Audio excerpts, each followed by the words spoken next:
Russia is famous for many things. The iconic AK-47 assault rifle, homemade martial arts, manliness, public drunkenness, doing stunts with tanks, having bigger planes than you, criminal abuse of speedos, sending shit up into space, having shit come back down from space. But much less well known is Russia's contribution to science fiction and science fantasy literature. Andrei Tarkovsky, Sergei Lukyanenko and Dmitry Glukhovsky. Welcome to Metro Exodus, a story set in Russia. So yes, you should be afraid.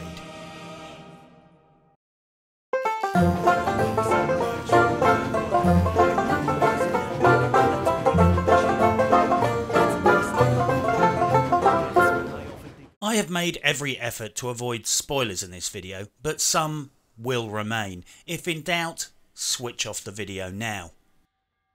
Trigger warning. 4A Games are a Ukrainian game developer. The Metro books are written by a Russian. I will frequently reference Russia because the game is based on a Russian story.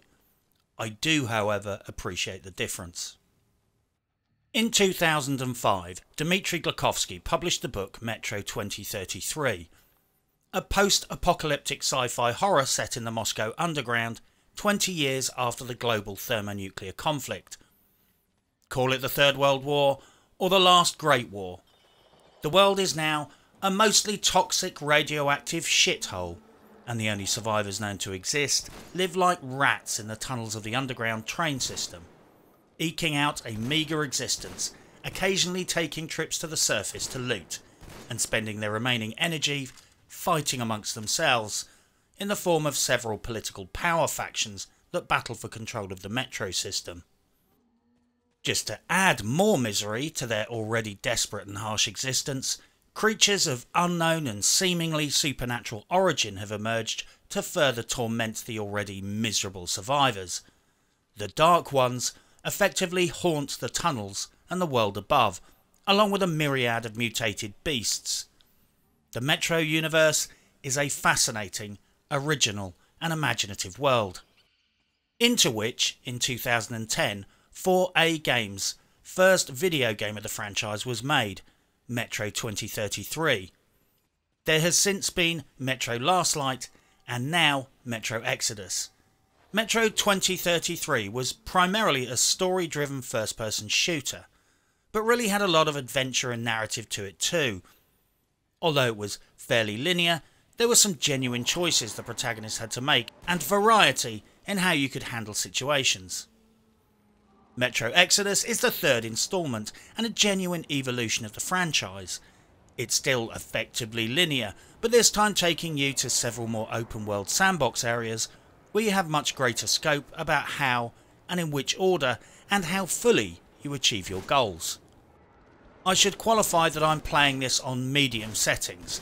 The difficulty in Metro games means a fuck of a lot. There are crazy bastards who only play Metro games on the hardest possible settings, where you scrabble around in the dark to find 1 or 2 bullets and spend hours clearing levels because they stealth around and knock everyone out without firing a shot. They are more hardcore than me. I'm your average filthy casual. I tend to run and gun with a little bit of stealth now and then. Most hardcore players of the Metro video game series will be horrified by my gameplay footage. You have been warned. So what are my thoughts on gameplay? I had a few false starts on this game. Lots of UI and graphics tinkering and getting used to the quite unique playstyle and controls after having spent a while playing more traditional shooters. And if I'm honest, it took me a little bit of time to settle in and get comfortable with this game. The game begins and effectively sets you off on a path of discovery with your band of merry Russian Spartan warrior friends, and one slightly out of place, ultra hottie Russian supermodel who just so happens to be your girlfriend. I guess there are some benefits to being a Russian hero in a video game. Without giving too much of the plot away, you move from one mini sandbox area to the next, exploring, completing missions, and completing some longer linear missions more akin to the original Metro game. Much fun and hilarity and brutal killing is enjoyed along the way, as you face the world with only your determination, strength of spirit, and oh yeah, your brutally efficient arsenal of partially improvised murder weapons. To give you an idea of how hard this game is, I hate save scumming. And this is a survival game, so I don't like dying either. Well, as a fairly mediocre player with shitty aiming skills but a reasonable knowledge of survival games, on medium settings I managed to play happily and only very rarely died. I didn't even get into deep shit with my first aid and gas mask filter situation either. I know for a fact though, that as an average player, even with knowledge of survival games, you need to be fairly skilled and practiced to beat this game on the hardest levels, if it's anything like the previous games. It is fairly uncompromising, as is typical of Metro games. You get told what you have to do, and you have to figure it out. On average settings, there was very little hand-holding. There is very little by way of a heads-up display, with most of your information in-game coming from physical gadgets in your character's possession. If you want to know the time, you look at your beat-up old watch. You want to see what's ahead of you, you use your scratched-up binoculars. If you want to use your torch, you have to physically crank your hand crank generator. If you want to look at the map, you get out your physical map on a map holder with a compass screwed onto it. It's earthy and hands-on, and really makes you feel like you're part of the game world. The new crafting mechanics were very cool, and allowed you to invest in and care for your weapons of choice. I personally thought it fed into the already tense dynamics of the game, giving the player a bit of latitude in what they could keep, craft and disassemble for materials. It also gave a direct reward relationship between all the scavenging you're doing and the payoff. I'm glad they got rid of the old purchasing system using combat grade ammunition. I always ended up getting them mixed up anyway and shooting the rounds I was supposed to save and use as currency. Like I was fucking incapable of just putting them in a separate pocket for safekeeping. I wasn't convinced by the new mantling system at first, but eventually I was sold. With tight gaps or low crawl spaces, you have to manually interact with them to wiggle through. I did wonder at first why this was not automatic. I won't lie, I still wonder if this is a way to hide a mini loading screen. But eventually I didn't mind. There were a few tense occasions where crawling through these tight gaps did give me a sense of, fuck me, if there's something scary on the other side I won't be able to get out of this in a hurry.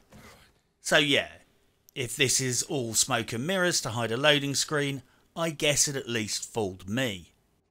There is also a system in game where you can find rest up locations, with some combinations of workbench and sleeping area. The bed allows you to rest up, or sleep, effectively switching from day to night time, or vice versa. There are pros and cons of doing certain missions in the dark or in the light. For example, there are some stealth missions which are much easier to complete in darkness.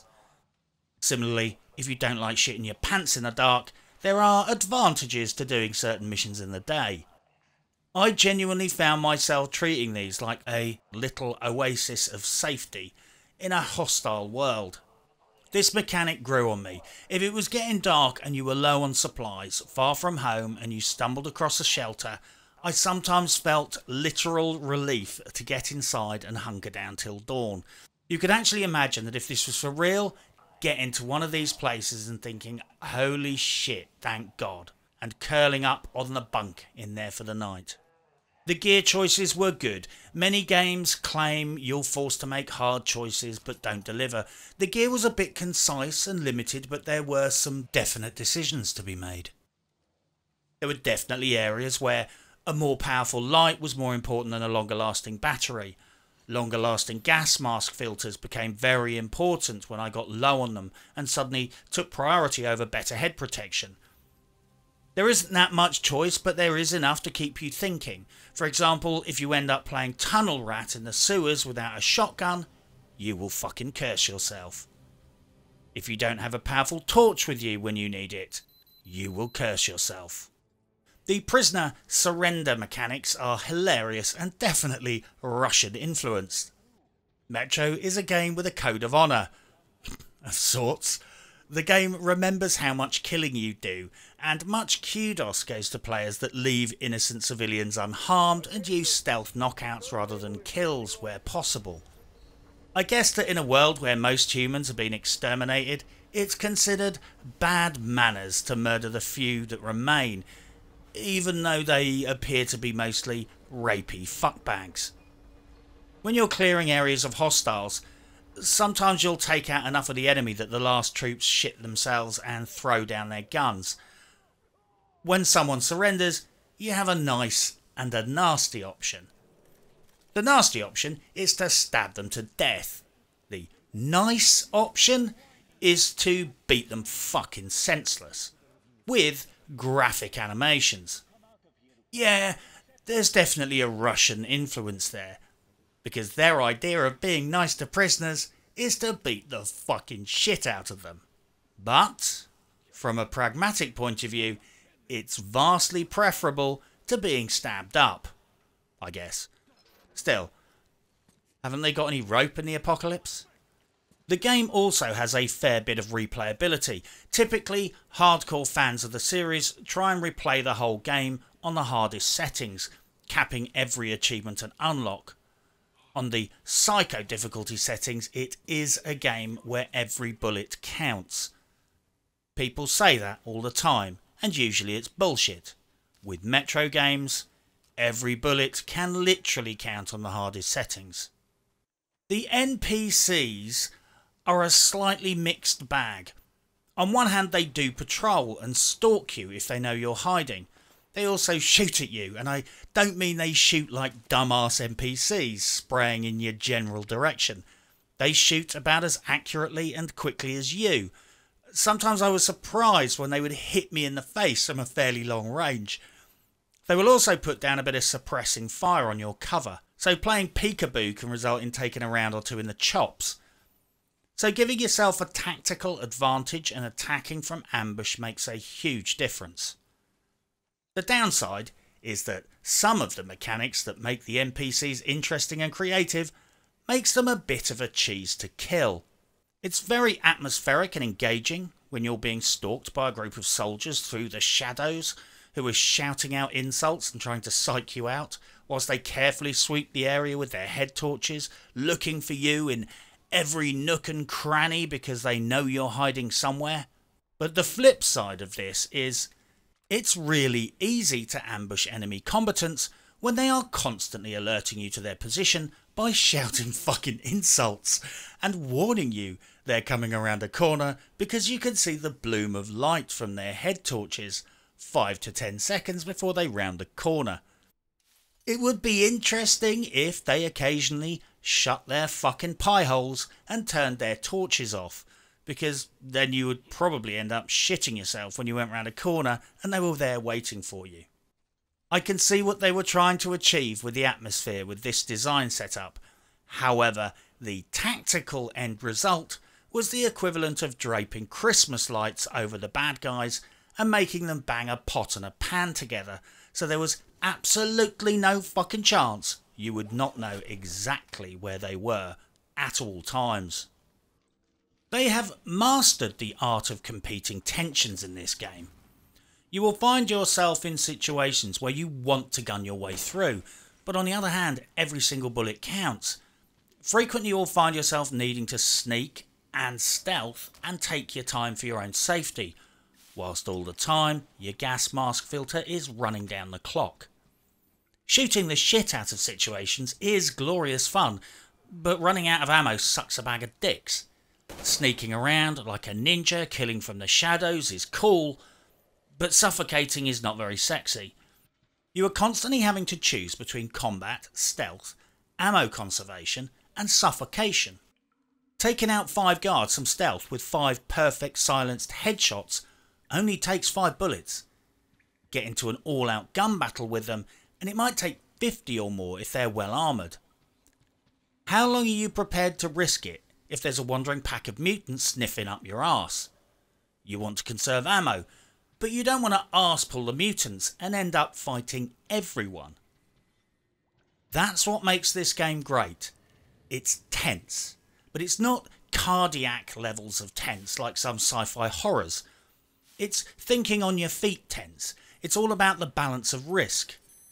And when you get a bit of experience under your belt, you will start to find that even in some of the darkest, dankest, scariest of environments, outnumbered and outgunned, you will start to feel like you are the one in control. The weaponry in Metro is famous for its originality. I fucking love the post-apocalyptical art design and mechanical design of the weapons in this game. What Metro does better than anyone is take the already trapped apart weapons of the former Soviet Union and reimagine them into retro futuristic masterpieces that somehow manage to be high tech and low tech all at the same time. It's a very good and rather unique style of gun porn, like a vintage porn mag from the 60s with naked girls posing on top of worn out and slightly rusted but much repaired aging Soviet tractors. If such porn actually exists, which I will find out immediately after making this video by googling relentlessly until I find some on eBay, because rule 34 of the internet. In Metro Exodus they have progressed the weapon modding and customization in the game, allowing the player to fully customise at a workbench or swap mods in and out on the fly with your backpack out in the field. The ongoing weapon loot stripping to acquire mods and ammo, modding, ammo crafting and gun cleaning all really made me feel like I was down there in the dirt trying to optimise my loadout to dominate in firefights. I thoroughly enjoyed this aspect of the game. There is a certain obvious progression with your mod choices though. You always tend to gravitate towards suppressors, bigger magazines, better stocks and more power. It was perfectly fine, but it would have been nice if there were a few more either or choices rather than just mod your way up the ladder to the most optimal end product. Some more trade-off decisions would have been nice, so you got choices like smaller mags are faster to reload or shorter weapon builds are faster to aim down sights, but still I enjoyed it. What was very nice to see is that Metro Exodus is not guilty of the shotgun fallacy. Most fucking video games would have you believe that buckshot from shotguns spread out in a 90-degree arc and will cover a whole wall by the time the shot is 10 foot away from you, and are totally ineffective at distances beyond the length of a long table. It's total bullshit. I found the shotguns in Metro Exodus to be pretty damn realistic. If you hit centre of mass, you will get a one-shot stop on a humanoid out to 30 or so feet. In real life, they are completely lethal with a choke out to 40 to 50 feet, and still do some potentially serious damage out to about 100 feet. So this is probably the most accurate video game when it comes to balanced shotguns. And they deserve respect for that. However, the Harry Callahan 44 Magnum fantasy is present in this game. The Magnum revolver in Exodus has almost the same godlike stopping power of a shotgun or a fucking sniper rifle, and I'm sorry, that's nonsense. Look, a 44 Magnum is weaker than any round that ever came out of the end of a 20 gauge shotgun. That's a small bore, dare I say it, kids caliber shotgun. Even though some Israeli special forces reckon it's the best house clearing weapon around. My point is that a 44 Magnum round out of a pistol length barrel is a joke compared to any decent rifle or intermediate round. It's still basically a 45 with tons of extra powder and a long case. A 44 Magnum revolver has a fraction of the kinetic energy of a 5.45 Kalashnikov round. End of discussion. I love Harry Callahan too, but this is pure Harry Potter. Dirty Harry said it was the most powerful handgun in the world. He didn't say the most powerful gun. The forced weapon choice was a bit wank. It forces you to always carry one type of weapon. It felt a bit like the game was taking control and didn't really fit with the rest of the game. One weapon that you carried at all times had to be a gun you could make ammo for on the fly, away from a workbench. I see the sense in that, but I think that should be a player choice. Certainly on the harder settings. Whilst I love the cranky end of days tractor part and duct tape designs of the guns in the Metro series, I have to admit it would be nice to have a little bit more variety. I'm not saying it's bad or boring, I'm saying the guns are superb, but I still think there is room for a bit more variety in there. Just saying. Overall though, the gunplay and weapons in Metro Exodus are a joy to behold. You will quickly start to obsess about your loadout and then customise it to fit your personal playstyle. So let's talk performance and graphics. Overall, it ran as well as you could want on launch day. Basically, it's finished, runs pretty well, and is fairly well polished. Sure, they have some stuff to patch and tinker with, but it's tinkering work. It's not like some games where they have to finish making the damn thing, or pretend to finish it whilst they work on the next project. The art design and visual creative style is fantastic, bleak, authentic, and on occasion beautiful. The weapon artwork is a digital art book series right there. It is no surprise that video game arts and crafts folk delight in making custom models of Metro weapons to hang on their walls. It has to be acknowledged though that this is an indie game at heart, and there are times when this showed. It looks like a very slightly out of date game engine, if I'm brutally honest. I don't know the science behind the 4A engine, but dare I say it, at times it looks beautiful, but sometimes looks a little bit dated. But it's an indie game. It does the job, and sometimes looked fucking beautiful. My only real issues was that it stressed my system and got a bit janky in the big open air areas with scenic graphics and distant lines of sight. For some reason I could not manually cap the FPS to 60Hz within the options, so my PC was always trying to max out frame rate, and sometimes this killed performance. Some people will say I should just get a better graphics card, or I can change the settings by altering some exe file or some shit. But what's the point in that? There's no point talking about performance if I'm running it with two SLI $1,500 graphics cards and editing the bloody game files in the background. Surely it's better to run it on a slightly better than average rig with the settings they give me. You should be able to cap your frame rate from the option settings, and given the level of graphics fidelity, it just shouldn't be stressing my PC to destruction like this. I had some minor niggles with the key mapping. They seemed to hard bake some of the tips and instructional key hints and not others. One or two button prompts were wrong or didn't update when I key mapped them. They showed me the default button labels even though now they were incorrect. You couldn't mouse over click them in the menu either, which was a fucking shag. Clearly they had it set to a fixed letter and not a variable of the keybind. Not a big deal perhaps, but when in the heat of the moment you deconstruct all of your gas mask filters by accident whilst hurriedly trying to make a couple more, yeah, I think that's a big enough drop kick in the fucking nuts. There was also some weird shit going on with the terrain. When you walk through thick cobweb, it kind of slows you down, but for some reason it seemed this effect kicked in all over the place. Just brushing against a bush or some invisible shit would then trigger the same effect. There might have been some intended point to all of this, but it just didn't really work. It just felt like the terrain was glitching. Overall though, I only encountered a handful of bugs, a few annoying glitches, a bit of performance stress, but basically the game works, looks pretty good, and I could very happily enjoy the game. So let's analyse these factoids. Some post-apocalyptical games don't really convince you that it's genuinely the end of the world. It often feels a bit more like a timeout.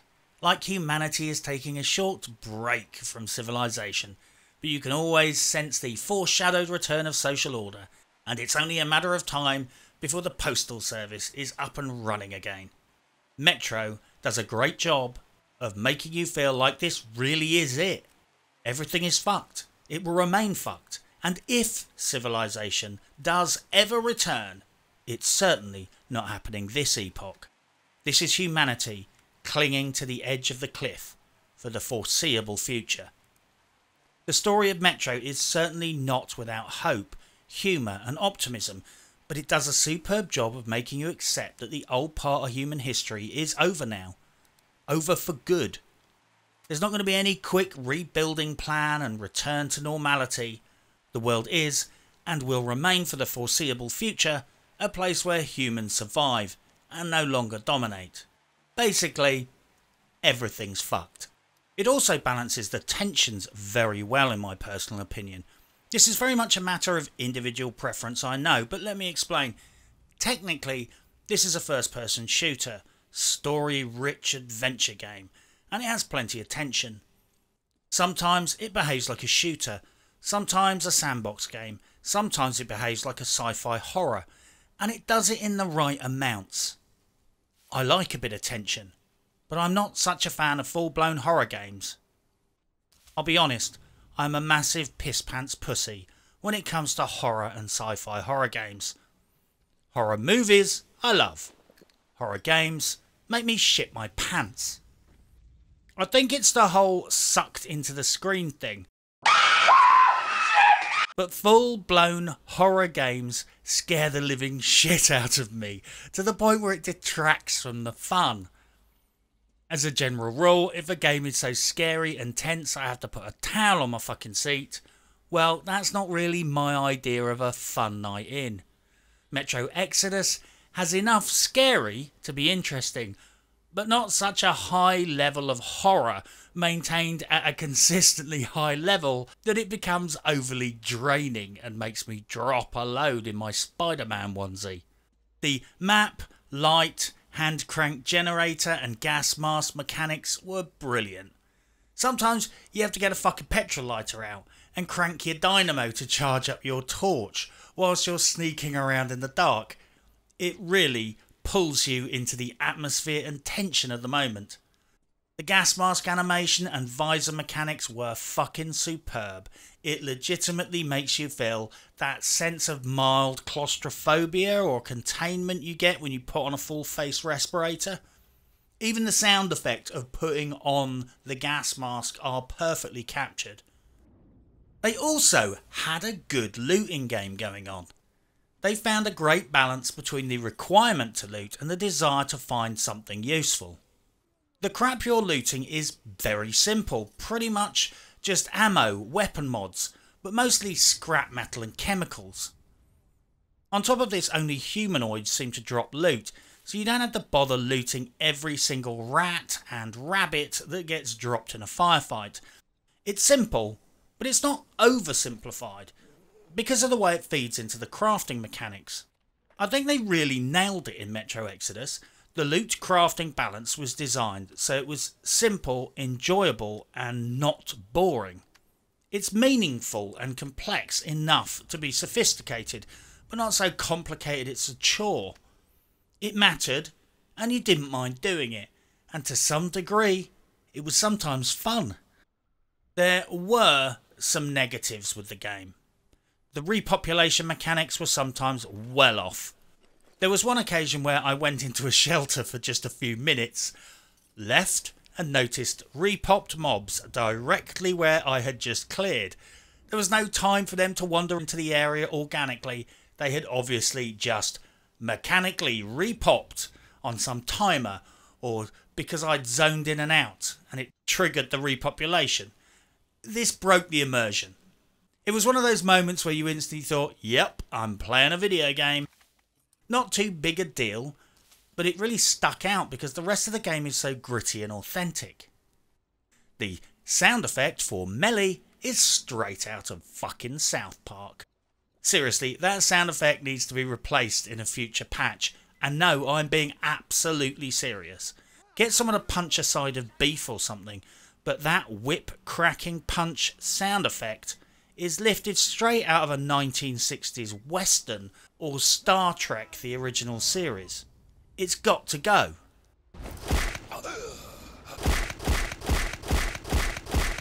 Also, the characterization was noteworthy.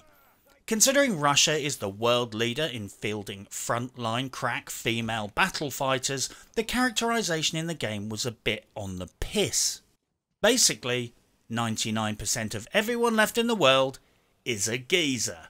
But there is one super hot chick, and she just happens to be your missus. Sorry, but most of your companions are male, and the only female in the gang looks like a Russian supermodel. There's a sprinkling of female NPCs here and there, but seriously, where did all the females go? Was doing the 3D modelling on tits too much of a challenge? All I'm saying is that in the apocalypse, I reckon there would still probably be about a 50-50 mix of men and women in the population. And if not, in Metro Exodus, we should be finding a lot more porno mags when we loot dead soldiers. Fuck, we should be constantly looting porno mags wherever we go.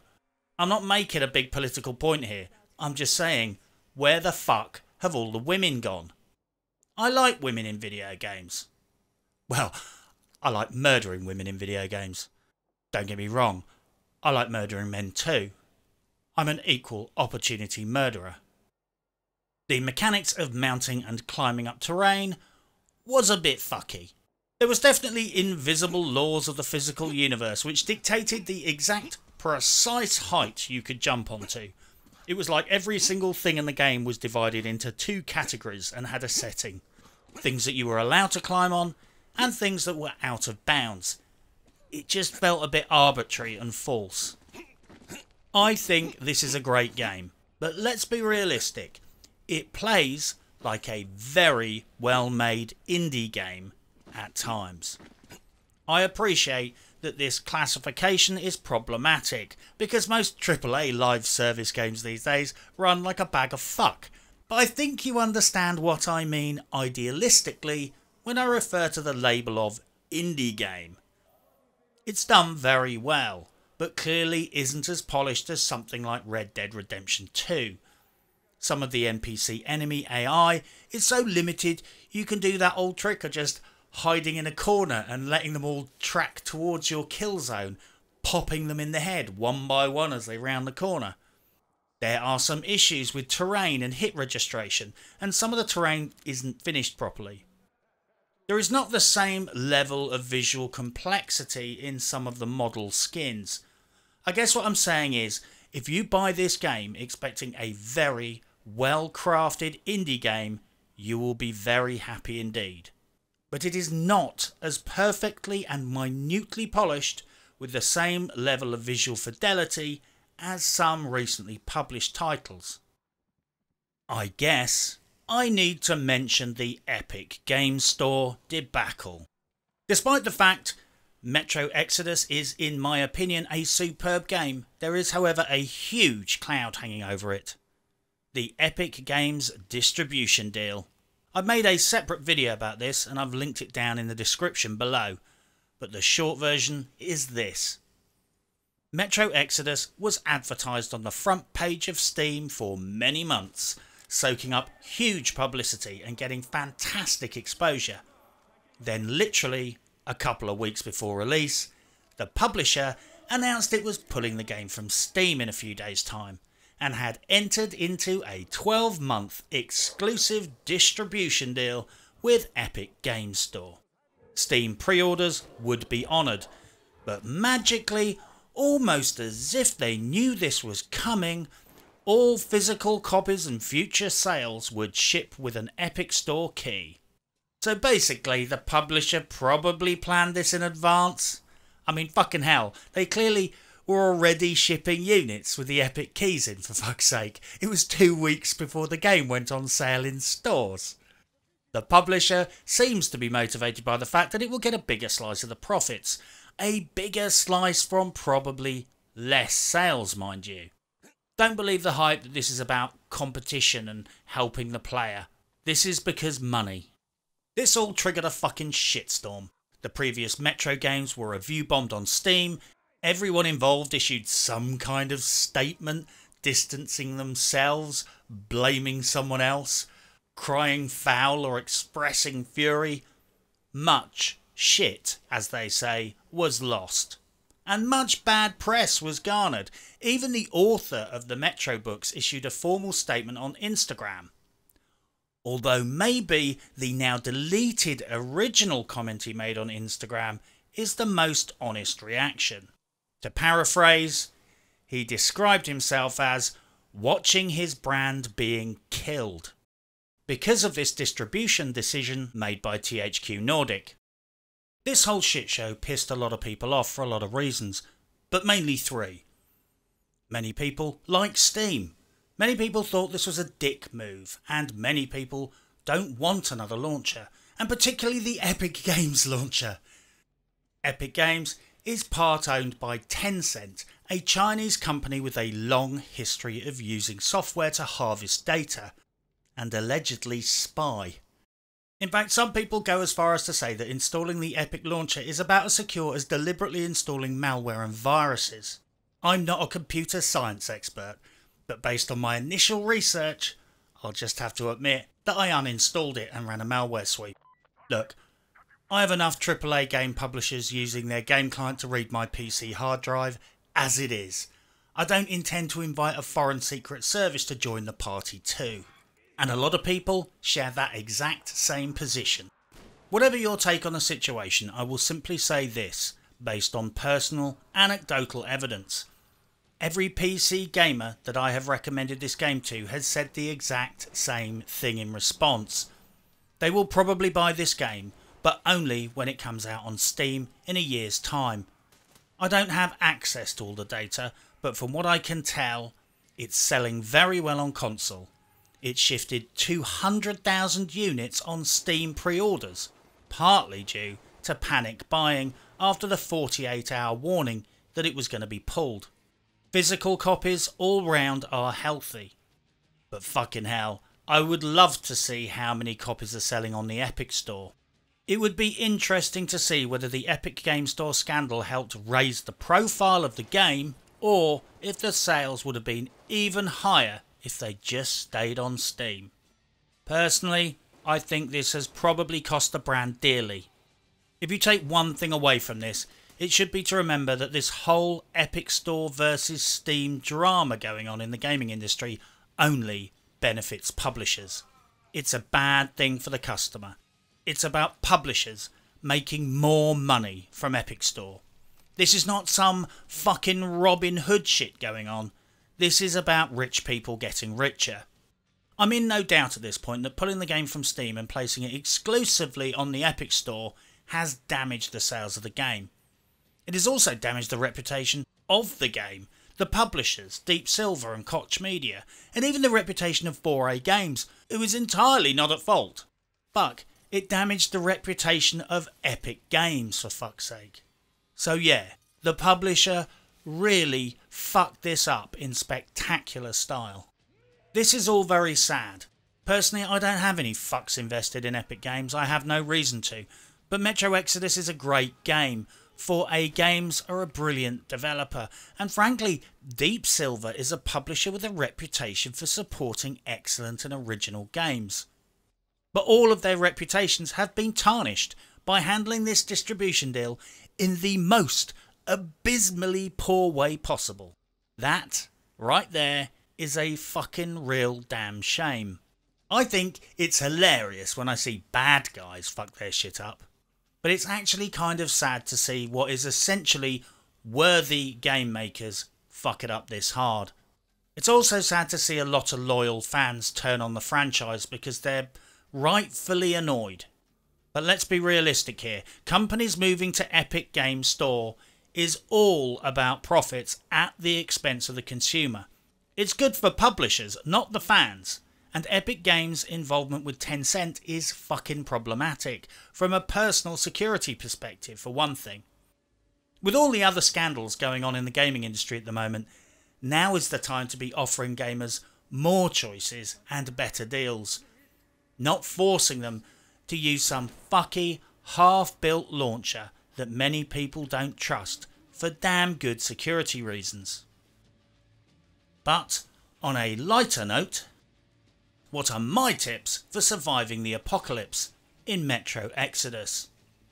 Crafting priorities and choosing what to spend your crafting materials on next is a highly complex and subtle equation that balances a myriad of shifting circumstances and competing factors. I'm just fucking with you. It's a no-brainer. Always make first aid kits, then gas mask filters, and then clean your guns. After that, it's making ammo for whatever the fuck you like. My advice is time-tested wisdom based on the following 3 priorities of survival. Not being fucking dead because of injury, not being fucking dead because of suffocation, not being fucking dead because your guns don't work. Survival 101. Don't get fucking dead. Cowardice is excellent.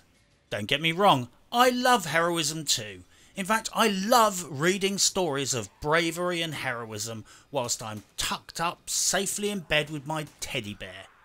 In the actual apocalypse, where every fucker is trying to kill you, you will quickly realise that cowardice is a skill that needs to be practised and refined until you're an expert at quickly spotting the ideal moment where you should run the fuck away.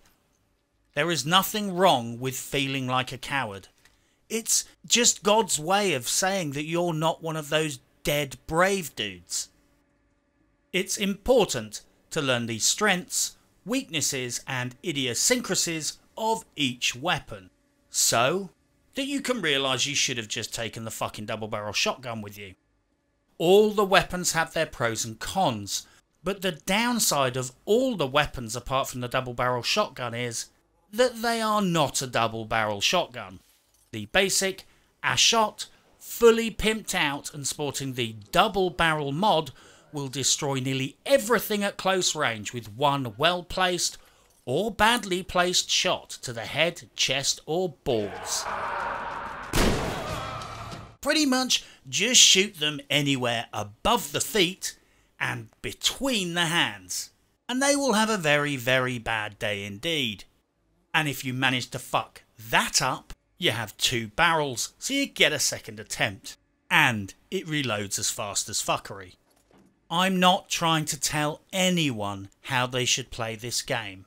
I'm just telling them to take a fucking double barrel shotgun with them whilst they do it. Swimming is a stupid thing to do. You are a fella covered in homemade steel armour plates, carrying 3 weapons and a bag of ammunition, junk and metalwork tools. Experts on competitive level swimming might postulate that this is a less than optimal swimming costume. I certainly agree that you are very, very unlikely to float. There is no swimming in Metro Exodus. There is only drowning and almost drowning. Every bullet counts. I interpreted that advice to mean murder the right people and do it efficiently. Okay, it's a bit of a generous interpretation, but hear me out. Killing mutant fuckbeasts yields no loot. Humans drop weapon mods, ammo and supplies. So whilst it is efficient to avoid unnecessary fights with mutant shit-eaters, there is no real downside to killing people. Okay, maybe you don't have to technically kill them all, knock them out if you're a hippie. The important thing is only people drop loot, so make sure you drop people. Follow my humble advice and you will already be halfway to being a seasoned survivor of the apocalypse. As long as you don't forget to take your fucking double barrel shotgun with you, of course. In the final analysis, Metro Exodus is in great danger of being one of the best games released on PC in 2019 that lots of players refuse to play because of a botched and badly handled distribution deal. THQ Nordic, overall owner of the operation, doesn't seem particularly sensitive to how the gaming community perceives them. I mean, they did just host an AMA on fucking 8chan. a platform most famous for, well, distributing kiddie porn and hosting racist content. It's a place on the internet so fucking dark and sinister that even people like R. Kelly would find it too unpleasant to visit for more than 4 to 5 hours a day. All this being said, I can forgive them for their absolute and comprehensive public relations incompetence, because I find it strangely comforting that there is still some video game companies out there who are focusing more on making good games than public relations. The only people they've hurt is themselves. Seriously, I can forgive these guys fucking up from time to time because it's better than the alternative. Companies who spend more money on PR and advertising than they spend on making the damn games we are paying for. If that is the price of doing business, I'm happy to pay it. My advice to anyone with the common sense not to want to install Epic Launcher is to go and add Metro 2033 and Metro Last Light to your wishlist on Steam and buy them in the next sale. The full Redux versions of both games are on sale all the time. Pick them up for a few quid, get your Metro fix, and before you know it, 12 months will have passed and Steam will be selling Metro Exodus again. Probably at half price, out of spite. And who can blame them? Metro Exodus is an excellent, imaginative and original game. The way I understand this game is probably best illustrated by the story of the movie. Yes, Warner Brothers were going to make a movie of the first book and game, Metro 2033, and for the record, fuck me, that would have probably been a great movie. But Warner Brothers decided that most audiences don't give enough fucks about Russia, so they wanted to set it in Washington DC to give it more popular appeal. They took one of the greatest modern works of science fiction, a story about surviving the apocalypse in the post-nuclear Moscow underground tunnels, and tried to write a script by gutting 75% of the story and themes out of it. The film is now cancelled, and the film rights return to the author. Why is this relevant? Well, Metro games are basically indie games at heart. They're a bit rough around the edges, sometimes a bit clunky, like they were built in a tractor parts factory. But they get the job done in their own iconic way. They're basically the AK-47 of video games. Yet they retail at the same price point of a AAA game. If you want a high-risk game that has a plot, themes, design and structure so far outside the market's normal comfort zones that a major film studio couldn't even figure out a way to make a movie out of it, then you should be prepared to pay for that. Because it's something different and special, and the major publishers are usually too shit scared to support projects this far outside of the mainstream. I'm happy to pay top dollar for a game that might not be perfect or fully polished, just because it's so original and creative. And hopefully so are you. Despite its flaws, Metro Exodus is getting a nomination from me right now for Best Indie Game of the Year 2019. I'll probably end up nominating the publisher for an award or two, but possibly not one of the good ones. But that, as they say, is a story for another day. But for now, good luck and happy hunting.